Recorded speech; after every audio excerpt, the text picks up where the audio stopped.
All right, now moving on to object number 1, we're using absolute coordinates and polar coordinates. Yay! All right, I am actually going to move mine a little bit more this way because I want to see more of AutoCAD than I do of Google Docs. Great.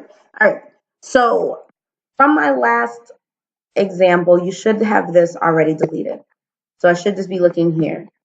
So first thing it says, create a line that starts at 3, 3, is 10 units long and at a 30-degree angle. All right, cool. It should look something like this red line.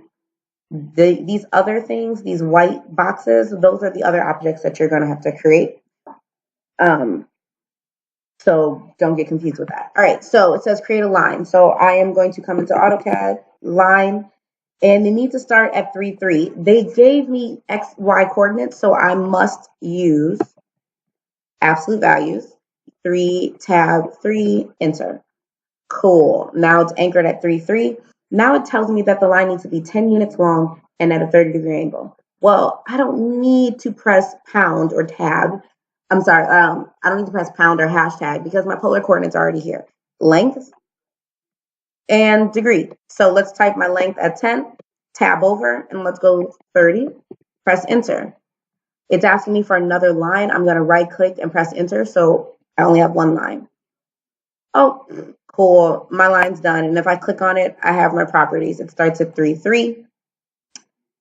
We didn't put our endpoints in, but if we had, they'd be these in order to get a line that's 10 units long and at a 30-degree angle. Great. Remember to click this. I get these properties because you're going to have some questions on your Elluminate exit ticket later to answer that. So now let's go over here and talk about what we did. All right, so how did we enter this into the program? And actually I'm going to erase this because there won't be a video that's excessive. The command that we did is we did, you actually have to click to the cursor there, otherwise it'll delete the box, line, or as I like to do, just L. So I did the command line L, and from the first point I had to do hashtag. I'm putting that plus in to say that not that I'm putting the plus sign, but that I had to press pound, and now I had to press 3, tab, 3. I don't need to say that I pressed enter because for the most part, I'm always going to press enter.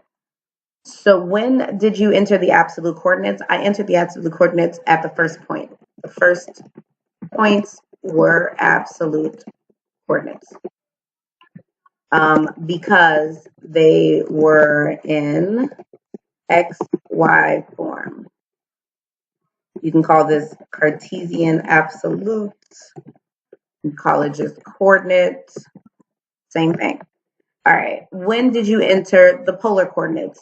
The second point, and I actually did points plural. We're going to do singular. The second point required polar coordinates because we had to use length and degrees. I'm gonna come back here. It's highlighted red. I'm going to right click on it. Oh, I meant because. Cool. All right, the first point was absolute coordinates. Yeah, that sounds better. Never was good at grammar. All right. All right, cool. So now you've done with this one. Move on to the next one, object number 2.